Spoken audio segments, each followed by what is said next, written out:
Which comes first, the chicken or the egg? What we know is that the life of a chick begins formation in a fertilized egg. With optimal environmental factors and enough time, a newborn baby chicken cracks through the egg and into this world. The following production will explain modern incubation methods and how these baby chicks get to the farm. Firstly, the hatchery sources fertilized eggs from a chicken breeder farm. These mature chickens are typically 20 to 60 weeks old and selected for genetic traits like fast growth in meat birds and egg production in layers. Commercially, eggs are collected by automated systems and stores for 1 to 7 days in a climate-controlled room around 55 to 65 Fahrenheit with 75% humidity.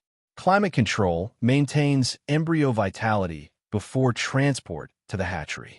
The embryo will not begin development until the environment is 75 degrees Fahrenheit or higher. The goal is to get the fertilized egg to the hatchery before a week. After a week, the egg becomes less hatch-able at about a 1% loss a day. Hatcheries will often have contracts with breeders for consistent supply and cost stability. In 2023, a fertilized egg paid the breeder 10 cents to 30 cents USD. Now the eggs arrive at the hatchery in a climate-controlled truck into a receiving area. Workers inspect the eggs for quality control, discarding cracks, thin-shelled, dirty, and developed egg. The breeder is paid for each acceptable egg, which are put into setter trays and moved into a storage or directly into incubation. Approximately 5 to 10% of eggs are lost through the grading process. To incubate the eggs, they are moved to an incubator, which mimics a hen's brooding process. These machines can hold up to 100,000 eggs. Eggs are set vertically with the large end up in trays. These trays turn on a 45-degree angle every 1 to 2 hours, preventing the embryo sticking to the shell. The incubator temperature is 99.5 Fahrenheit or 37.5 degrees Celsius. It shouldn't fluctuate more than half a degree from baseline. Humidity is set at 55 to 60%. The incubation phase goes for 18 days. On day 7 to 10, eggs may be candled to identify the embryos. Candling is the process of shining light through an egg in a dark environment to see what's inside.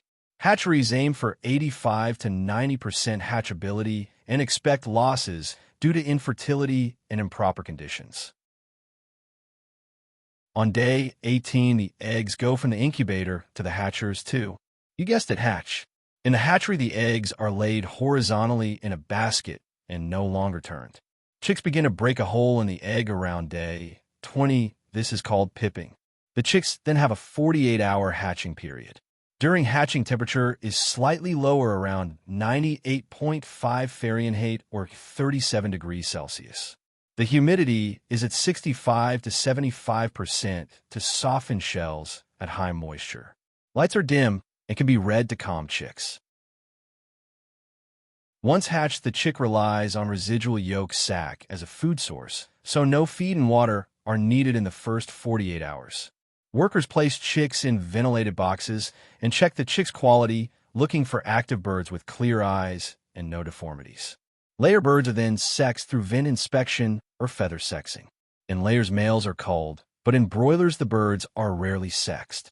Chicks may receive vaccines via spray, injection, or eye drops to mitigate sickness.